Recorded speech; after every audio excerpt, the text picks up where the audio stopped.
Good morning on a Tuesday morning. It's not Monday. It's Tuesday morning, May 26, 2026. I'm Eddie Ferry along with special guests here from Sanilac CMH. That's Sanilac County Community Mental Health, located here in Sandusky.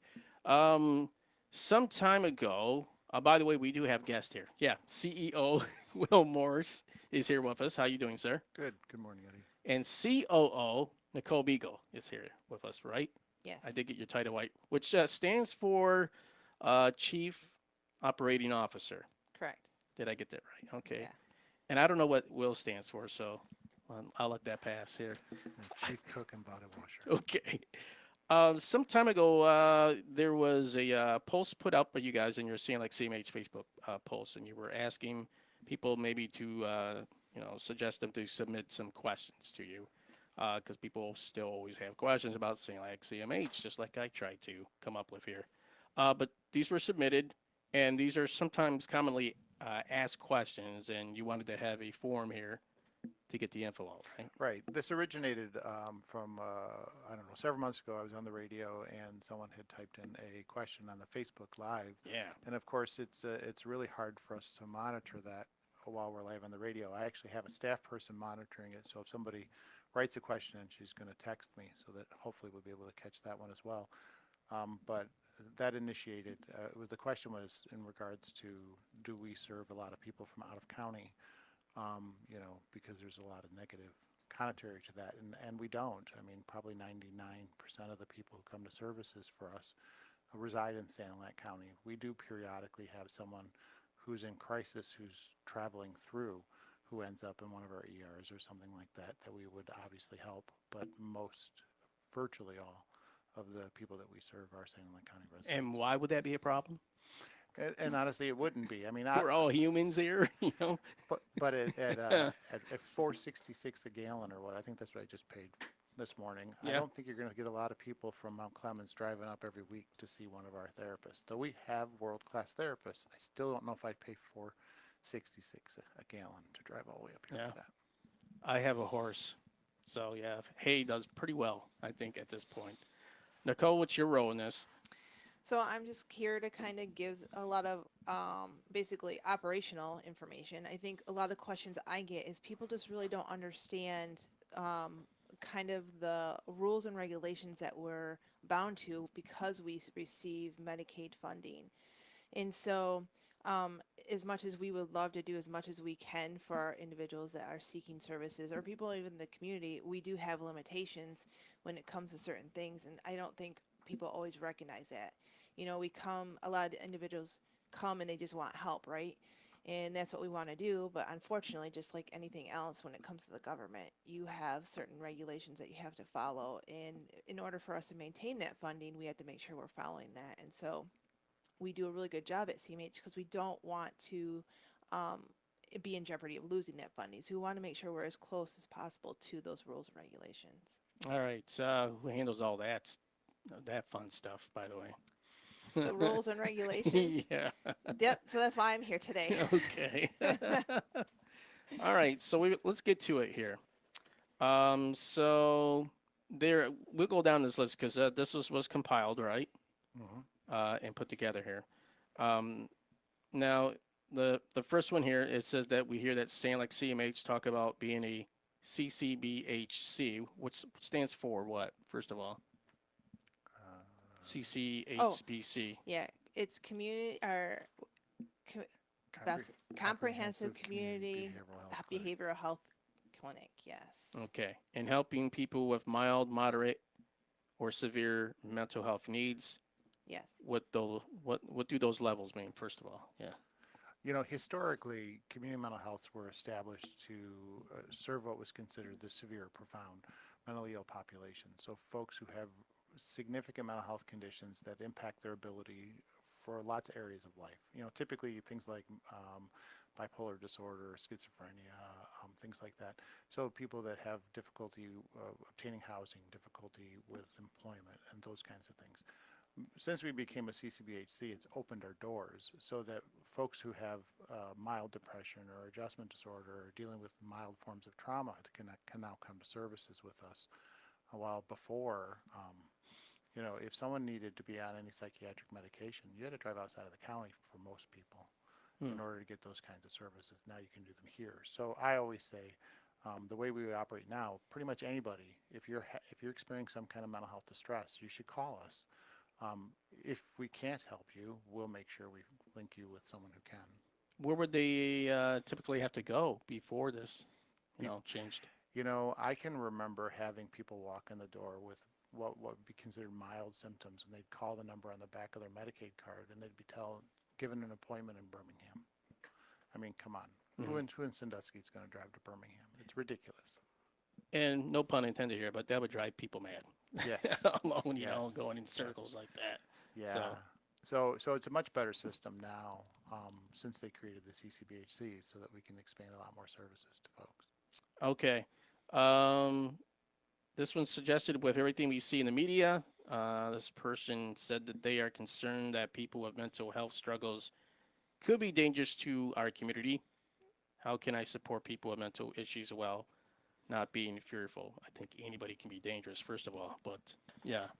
Yeah, I think you kind of hit it on the head. Yeah. Like when people, I think, automatically see when they see those types of things in the media, they automatically assume that somebody had to do that because there was something wrong with them, right? And so that's not necessarily true. And so anybody can be dangerous. And so people that don't have mental health disorders or substance abuse disorders can be dangerous also. And so, and I also like to tell people a lot of times when we see individuals, they're not necessarily dangerous to other people. They're actually more dangerous for themselves, in many avenues, whether that's, they're having psychiatric symptoms where they might want to harm themselves, or they're just sabotaging themselves in their own recovery to get better. So we find that a lot of times people with mental illness, it's not necessarily they want to hurt other people. It's more that they're focused on themselves.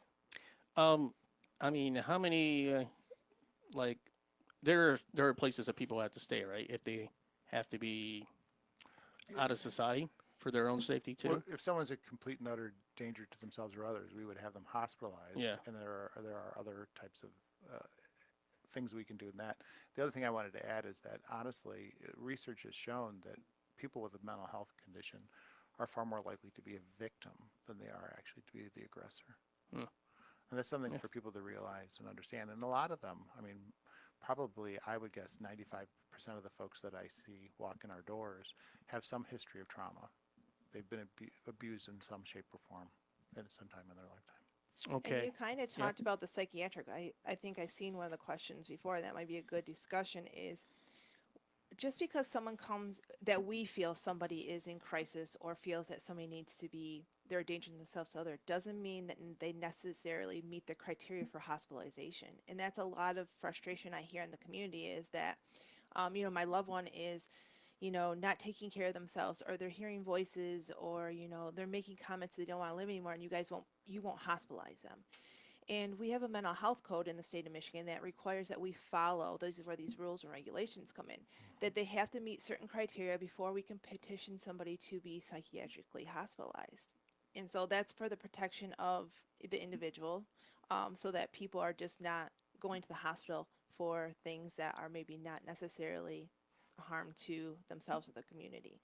So I always say, for example, you have the right to, feel like you're hearing voices or to feel like you're seeing things. But as long as it's not impacting your daily living, you're able to function, you're able to get your needs met, your basic needs, and you're not a harm to yourself or others, then it's not appropriate to hospitalize you. And so I think that's where there's a really struggle when loved ones get involved. They want to help them. They want to help them and be able to get them the services they need. However, the individual has to want to also. Yeah, that's the Right. big want, Yeah. And that ties into our services are voluntary. It goes back to basic human rights. We want the right to be able to make choices in our own lives. Folks with mental health conditions aren't any different, and they have the right not to receive mental health services if they don't want to. Our services are 100% voluntary. So this might tie into this then. This next questions, I've been hearing more and more people talk about seeing a therapist. When is it appropriate to see a therapist, and is therapy the same as life coaching? I find different forms of therapy. The mic is my therapy, or talking to everyday people from everyday different types of businesses or events. That's my therapy. That's really helped me be a little bit more open at home, especially with wife and or you guys. Impromptu therapy. Sometimes I could say, uh, you know, I think I had the advantage of that, unfortunately, compared to most people. That's just my Hmm. little commentary on that. So into that question, yeah. When should people talk about seeing a therapist? Go ahead. So therapy, really what it is you want to start when you want to see a professional, when you kind of want to go out from like your friends or family, is when you're starting to have a struggle with understanding how those symptoms are making you feel, and it doesn't feel like anybody's understanding you.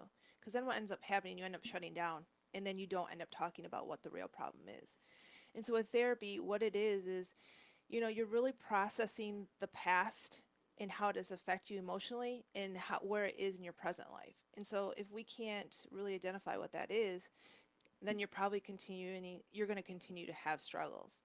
And I like the question here. I like that the person asked it because I do get this question a lot is I can just go see a life coach, which life coaches are great.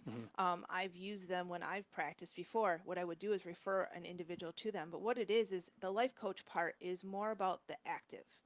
It's you're setting the goals, self development, things like that. And Does it so, have maybe something to do with setting priorities too? yep, Yeah. yep. So, what my job would be as a therapist is to really help you understand where you're at in life right now, how Hmm. those feelings, how your emotions, how your past have affected where you've gotten now. And then that life coach helps puts it all together, helps you set goals of moving forward in the future and moving past what you're going through. So they can work together. It doesn't necessarily have to be two separate things. A lot of things I've run into people who are life coaches, especially in this area. They're always looking for the positive and trying to eliminate the negative a lot of Hmm. the time, since it is who you surround yourself with or what you surround yourself with. I know that, and it's helped me starting to cut certain things that were affecting me negatively. Negatively, I think Mrs. Fury's happy too. So at this point, but yeah, it's hard to stay on that path. It always is. You're going to veer off from time to time, and I do. But at least you have that road, knowing that you can go back on that road and, get straight again. That's my comments. How are payments for services covered? This has been opened up now because of the new ways that allow you now. Correct, through Yeah, the CCBHC. yeah. If a person walks in the door and they're covered under Medicaid, it's really simple. Medicaid covers 100% of our cost of services, regardless of which services those would be. So there's no cost.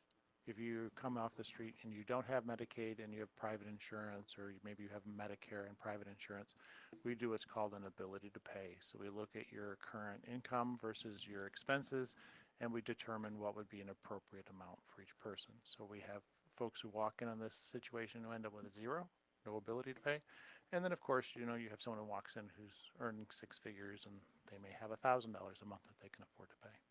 So it really is based on the person. We do bill third-party insurances, um, but that's how the funding actually works. And we have folks who have ability pays of $2, $3, $4, $5 a month, $50 a month or whatever, and then they pay that portion of their service, and the rest is covered. The third party, there was a problem before with that, or Um, see, the way CCBHC operates is we're allowed to take the Medicaid revenue that we get, and it allows us to offset some of the other expenses. Before we were a CCBHC, we were not allowed to do that. The excess Medicaid revenue went back hmm. to the state. All right, we're just scratching the surface here. We'll take a break here. Be right back in a moment here. Um, do you have to have medication? Not Yeah. necessarily. I mean, some folks come in and they don't want medication and they want other treatments. It's not required to receive services at Sanilac CMH. For some folks, medication is helpful. But for some folks, we actually have an in-shape program. I can remember when we started that, where we actually encourage people to eat healthy and exercise and other things like that. And it had a lot of positive outcomes. And one of the positive outcomes it actually did have was a reduction in medication for the first couple classes, and probably still does to this day. So there are other avenues to do that. I'm not saying that you should discount it, because medication is very helpful, and in certain situations for really severe mental health conditions, medication is a very integral part of that treatment. But for a lot of our folks who walk in the door today with mild to moderate symptoms, I don't think it's necessarily necessary. And then what are some of the warning signs or things that I should be watching for to be proactive in taking care of my mental health? Well, So, I think everyone's different, right? So individualize, I think that's where it's really important. You start it's important to people to be in tune to what they really feel in their emotions. And that's something that we don't talk about today. Like people shouldn't they don't feel like they should be able to feel certain things. But understanding what that means to you is important because when you start feeling like things aren't right or you're feeling like you're having more trouble getting out of bed or going to do things that you enjoy, are you starting to get depressed for some reason?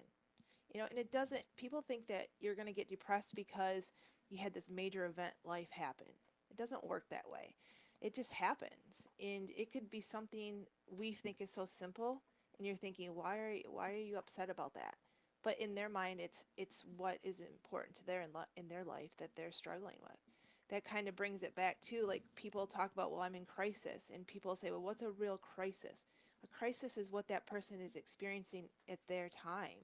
Um, it's not a scripted, like something you can just pull out and say, okay, this is what this person's going through. One person's crisis could look different from what my crisis is.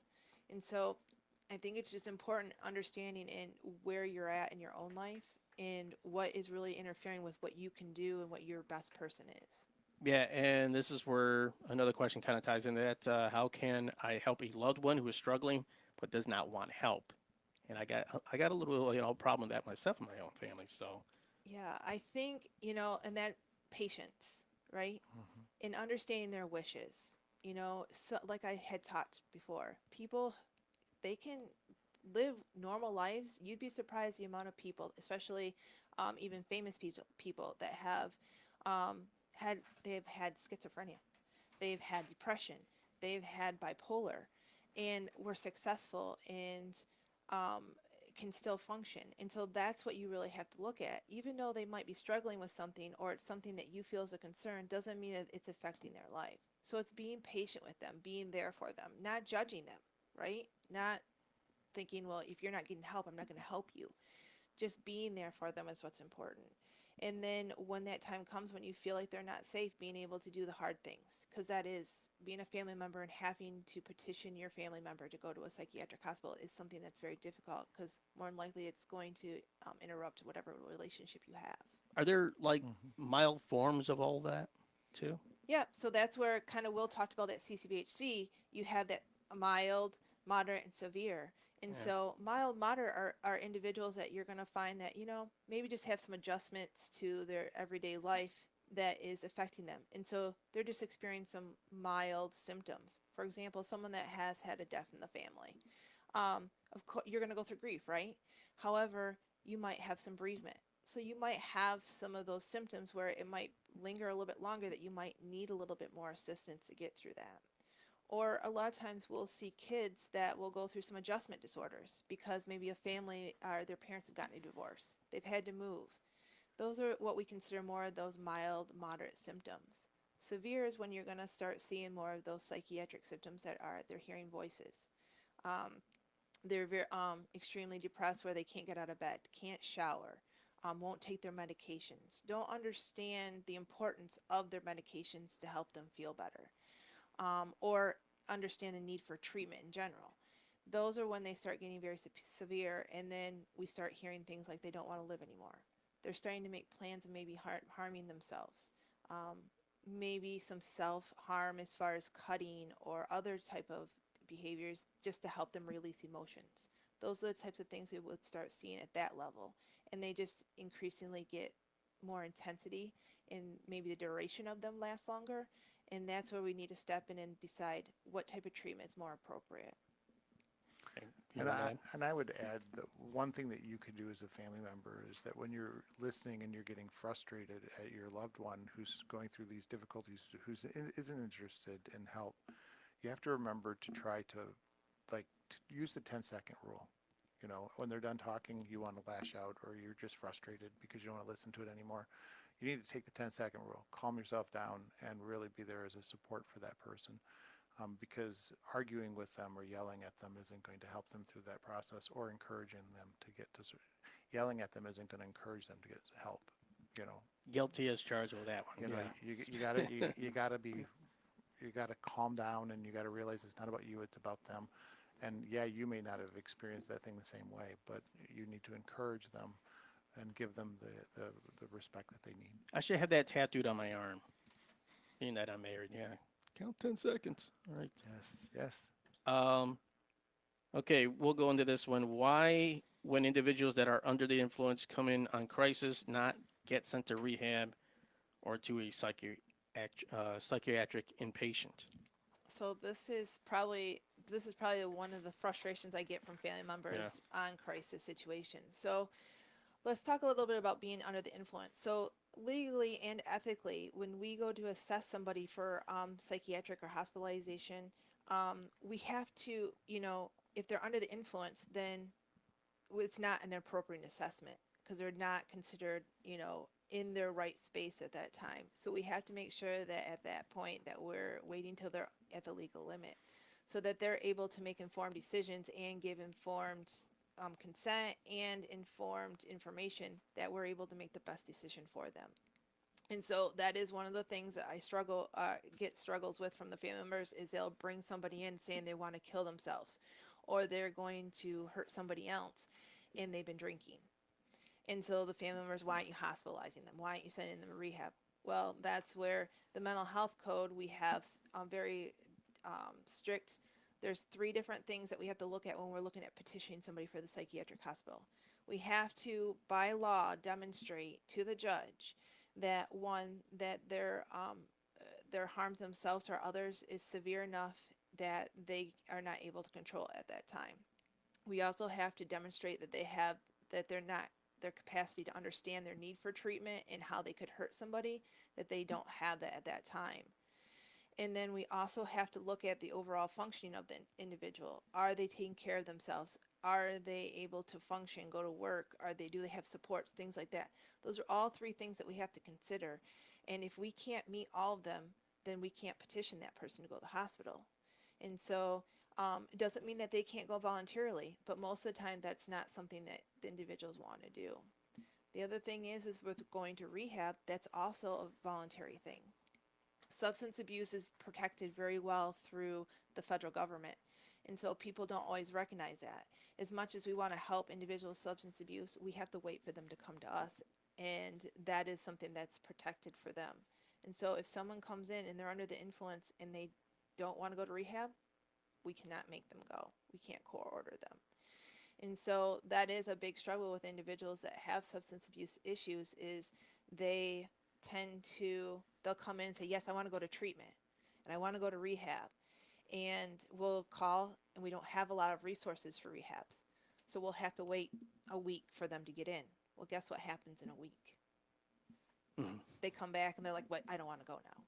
Mm-hmm. So it's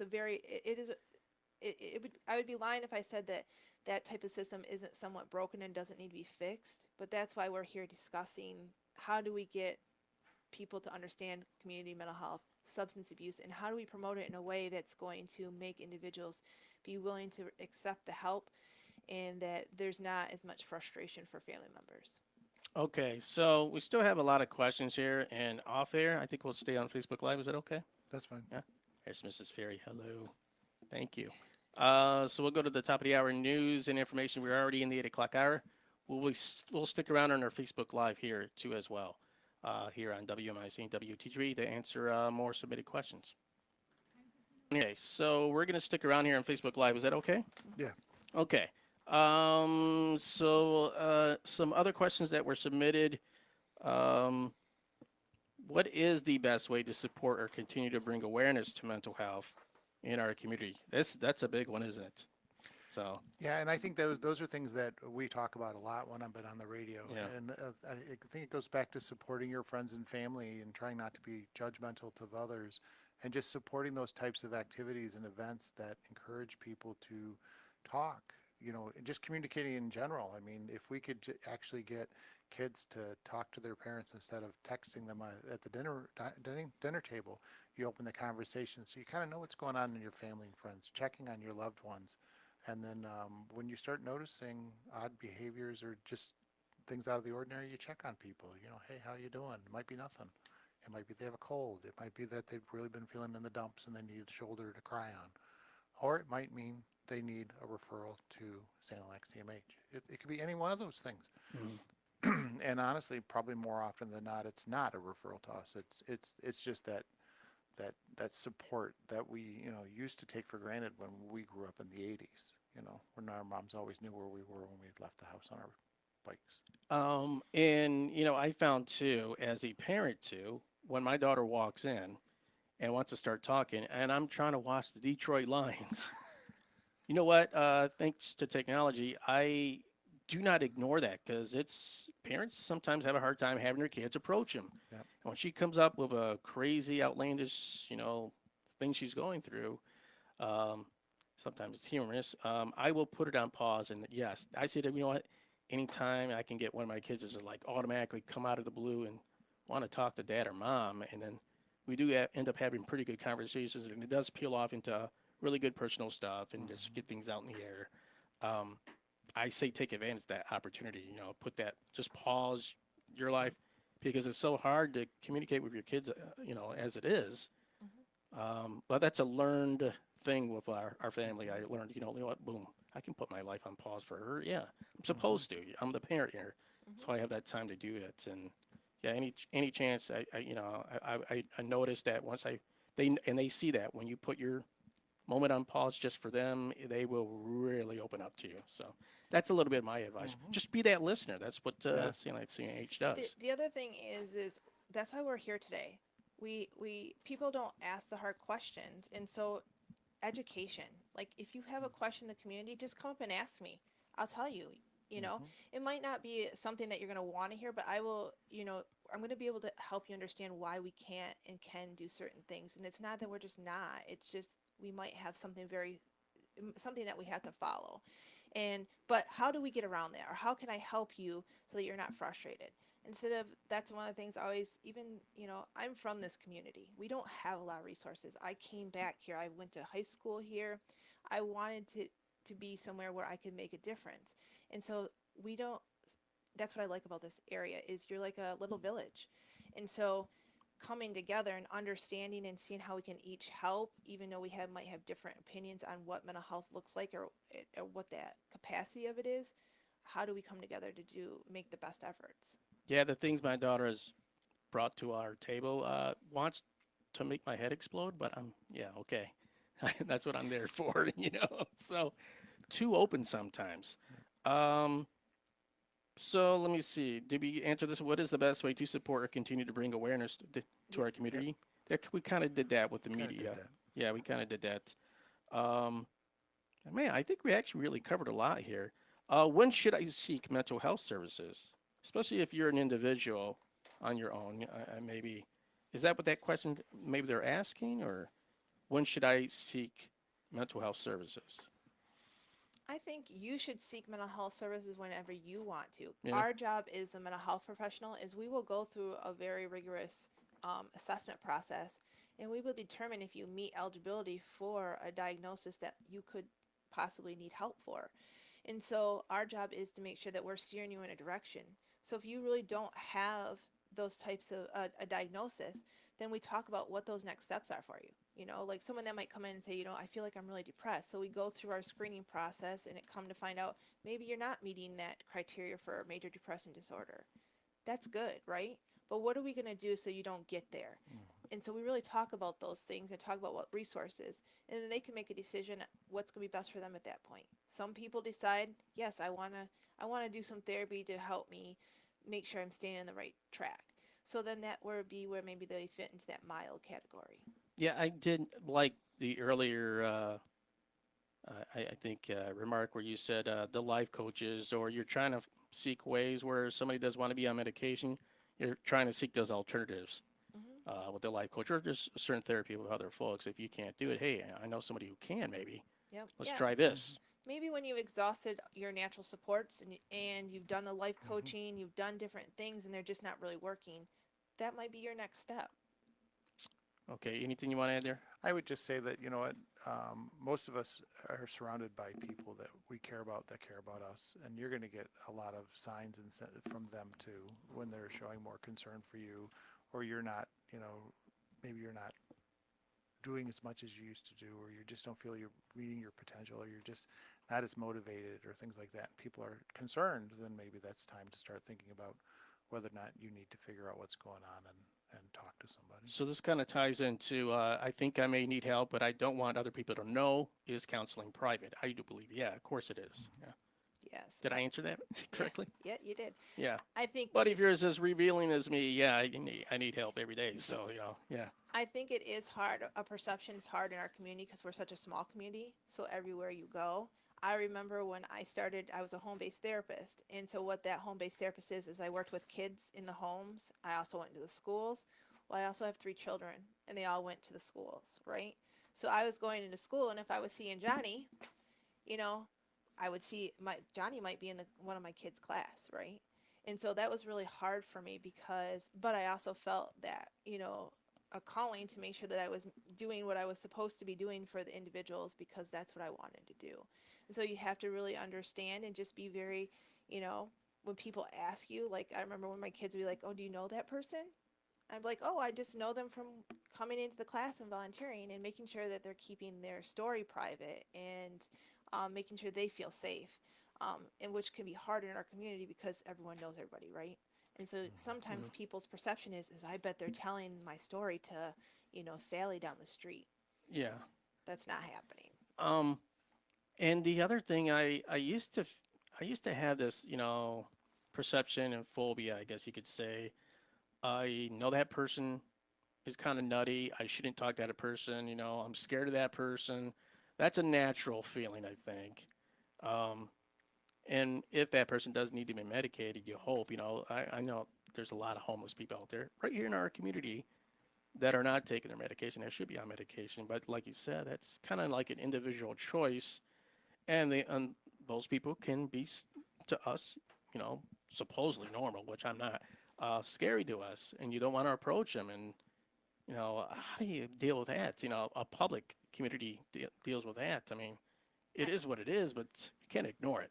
yeah, I think that comes down to like, I think it really comes down is we're scared, Yeah, right? definitely scared. But we're Yeah, scared not only of what they're going to happen, but we're scared if we hear something, what are we going to do about it? the stigma too. Yeah, Yeah, yeah, like what is my responsibility? If Johnny comes to me and yeah. says, I'm struggling, what am I supposed to do? And that's where it's really important that we're starting to educate ourselves on what mental health looks like and how it's really not any different when it comes to a medical condition. It needs to be taken care of and addressed in the same way as someone that would need medical attention. And so that's why it's really important that the stigma is being reduced as much as possible. And I did have an individual here in the back. I could tell, yeah, definitely, he's not all there and off. But he made first contact, and instead of running away or yelling at the person and all that, I kind of assessed the situation. I said, okay, there's no weapons on him. Okay, I went from afar. I said, what's going on? And then as I got closer, there's the quiet demeanor and communication. This is something I've learned over time.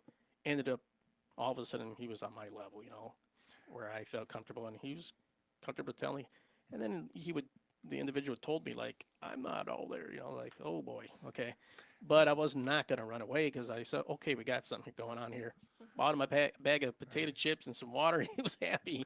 That made his day. So yeah, And this ties in real nicely to a lot of conversations that we've had over the years about mental health first aid, which is a class that we offer that's free to anyone in the community to help them understand that. Because those connectivity, that connection that you made with that gentleman, that could have profound impact on that person. Because a lot of folks who suffer from severe mental health conditions, they have a very, very small or non-existent support network. You know, everybody wants to feel valued. We all want to feel valued. We all should be valuing others. And I think understanding to get over that fear, and sometimes it's just linking. Just like if you walked up to someone and you saw an older gentleman crossing the street, clasping at his heart, you would run over there, you'd help them or whatever, call 911. You'd do a warm transfer to the ambulance or the hospital, and you'd hopefully the guy would be okay, right? It's not any different with mental health. That's what you need to do, is do that warm transfer. Grab that person, help them, not actually grab them, but you know what I mean. But help them out, talk to them for a minute, give them a referral, give them a number. Hey, I'm worried about you. I really think you should call this person. Maybe they'd be able to help you. And the fact that you say that you're worried about them, that gives them value, and they might carry through. Or, the simple question, are you okay? You Yeah. know, Mm-hmm. what's going on, and then kind of relate a little bit maybe is what I did. Right. Just because I had to break that fear, like, no, that's not right. I think maybe it's something I learned. Hey, my rule, and I tell this to my kids, be a good person. Try to be a good person. Be kind. Goes far. I learned. It took me about a decade to learn that. Maybe that's what it is. We could show us a little bit of kindness and just be good about it. Good humans. That's something. I guess. Is that something you become wiser to as you get older too? You're supposed to. So there's some other things I need to work on too. I think we really hit on Yes. everything here. Pretty much related to. Is there anything that we missed? Maybe a question that we haven't answered on our submissions. This is one. And a lot of these do relate at the same time here. Yeah, Uh, I think we covered pretty much everything, Yeah. and I just want to add, that anytime people have questions, you can send them through our Facebook or whatever, or call, and I'm more than willing to, Nicole or I will answer the questions and post them on Facebook and things like that, because I think anything we can do to be as transparent as humanly possible and share as much information as possible is beneficial to our community. Because those questions can be sent through this Facebook Messenger, right? Or Sanilac CMH? I don't know. Yeah, and is it we have an info like Yeah. email, or like on our Yeah, I don't know. website. It's an info email. They can send an email. Yeah. Yeah. Yeah, and send the questions. We would rather have questions, and sometimes it's hard for us, to answer those questions because it's difficult information. However, we'd rather have the truth out there and the information, so people are educated instead of them just thinking or assuming something's how it's supposed to be. Right. Or just call. I mean, the phone number's right there on the Facebook page too. So Facebook link is on our Facebook Live here. So who has meetings this morning? All of us. I'm All sure. of us, yes. And I'm Yes. keeping you from your meeting probably. So That's all right. you said the mental first aid. What is it? Mental? Mental health first aid class. Okay. Kelly Phelps does that. Okay. And then so does Linda Keff, and then their department and others. And how often is that? It's as often as the community wants it. Okay. All right.